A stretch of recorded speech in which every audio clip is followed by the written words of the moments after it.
आप देख रहे हैं नेशनल एक्सप्रेस। इस वक्त हमारे साथ यहाँ के जो निर्दलीय उम्मीदवार हैं जो ताल ठोक रहे हैं बेनीपट्टी विधानसभा से, और उनसे हम चर्चा करेंगे कि उनकी जो दावेदारी है कितनी मजबूत है।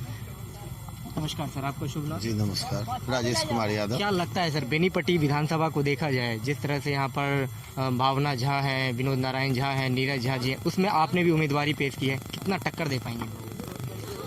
आप तो पूरा क्षेत्र में गए होंगे और जिस तरह से लोगों का जन सैलाब उमड़ा है, ये तो बिल्कुल साफ है कि कहीं भी ये जो दोनों बाहरी उम्मीदवार हैं ये रेस में कहीं नहीं है। चाहे विनोद नारायण झा हो या भावना झा जी हो, ये लोग रेस उसमें नहीं है। लोगों ने इनको रिजेक्ट कर दिया है। यहाँ तक कि आप गांव-गांव जा करके देख लीजिए, वोट देना तो दूर, अगर किन्हीं के दरवाजे पर ये जाते हैं तो लोग इनके खिलाफ अपशब्द का इस्तेमाल करते हैं। तो जो इनको इज्जत नहीं दे सकते, जो जनता इनको इज्जत नहीं देती है, वो वोट कहाँ से देगी? किन मुद्दों के साथ आप जनता के बीच में जा रहे हैं? क्योंकि आप निर्दलीय उम्मीदवारी पेश की है आपने, तो क्या लगता है आपको, किन मुद्दे क्या हैं आपके? पिछले 10 सालों से जब 2010 में नया परिसीमन हुआ बेनीपट्टी विधानसभा का, और उसके बाद जो यहाँ बाहरी उम्मीदवार आए और इन लोगों ने जिस तरह से बेनीपट्टी की जनता के साथ, चाहे वो संवाद की बात हो कि विधायक और जनता के बीच संवादहीनता हुई, बेनीपट्टी के विकास की बात हो, बाढ़ सुखाड़ की बात हो, यहाँ जो सिंचाई व्यवस्था है, शिक्षा व्यवस्था है, स्वास्थ्य व्यवस्था है, हर स्तर पर हमारा बेनीपट्टी निचले पायदान पर चला गया। और इन लोगों ने बेनीपट्टी में सिर्फ लूट मार मचाया। इन्होंने अपने ऐच्छिक कोष में कमीशन 42% तक वसूल किया और इस तरह से बेनीपट्टी को बर्बाद करने का काम किया। यहाँ की जनता ने इस बार मन बना लिया है कि ऐसे लुटेरे चोर उचक्कों को वापस भेज देना है। ये सिर्फ पिकनिक यहाँ मनाने आते हैं, पिकनिक बॉय पिकनिक गर्ल हैं, ये पिकनिक मनाने के लिए आते हैं। हम लोगों का वोट लेकर के ये 5 साल गायब रहते थे। लोगों ने मन बना लिया है कि इनको इस बार विदा कर देना है। 15 साल का जो नीतीश कुमार का कार्यकाल रहा है, खासकर उसको किस तरह आप देखते हैं? कुछ ऐसे सेक्टर हैं, चूंकि मैं राष्ट्रीय जनता दल में था, मुझे अभी निष्कासित किया गया है, लेकिन कुछ ऐसे सेक्टर हैं जहां पर थोड़ा बहुत काम दिखता है। जैसे अगर बिजली हो या सड़क हो तो कुछ तो काम हुआ, परंतु इसके अलावा जो सेक्टर हैं जैसे स्वास्थ्य है, शिक्षा है, ये सब चौपट हो गया। आप स्वास्थ्य की स्थिति देख लीजिए, बेनीपट्टी PHC में कभी 7 डॉक्टर हुआ करते थे, अभी सिर्फ एक महिला डॉक्टर है। महिला डॉक्टर नहीं है बेनीपट्टी में, और मात्र 2 MBBS डॉक्टर हैं। बाद बाकी वही जो आयुष वाले और उन लोगों से काम चलाया जाता है। महिला डॉक्टर के नाम पर सिर्फ ANM है।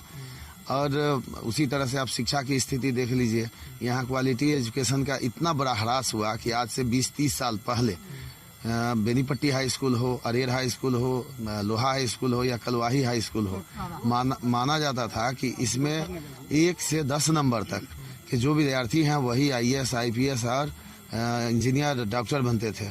आज आप देख लीजिए इन स्कूलों का क्या हाल है। 1 से 10 या कोई भी हो, किस तरह से हम लोगों के इलाके में रिजल्ट होता है। स्थानीय स्तर के जो गरीब गुरबों के बच्चे हैं वो कहीं नहीं है, कंपटीशन में टिक ही नहीं पाते हैं, जिसका वजह है कि क्वालिटी एजुकेशन नहीं होना।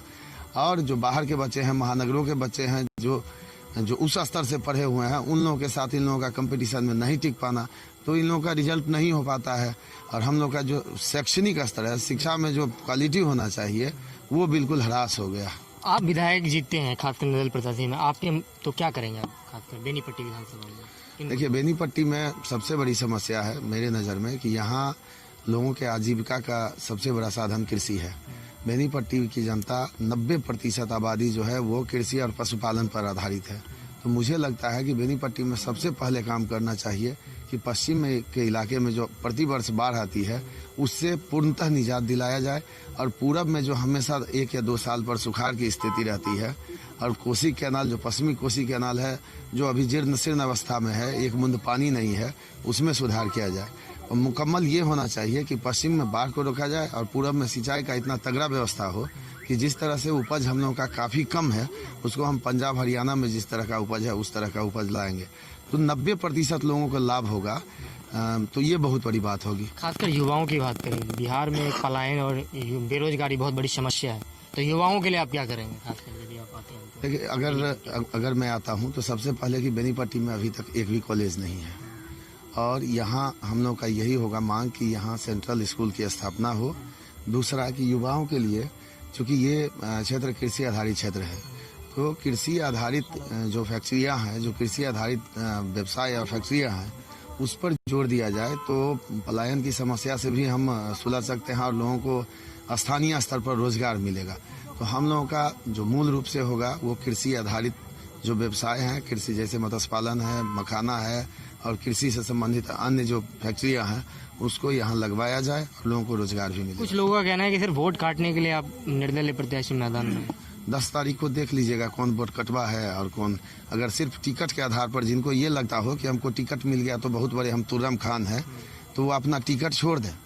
और चूंकि टिकट वाले को 5 प्रस्तावक लगता है, निर्दलीय को 10, अगर वो 10 प्रस्तावक खोज ले बेनीपट्टी में दोनों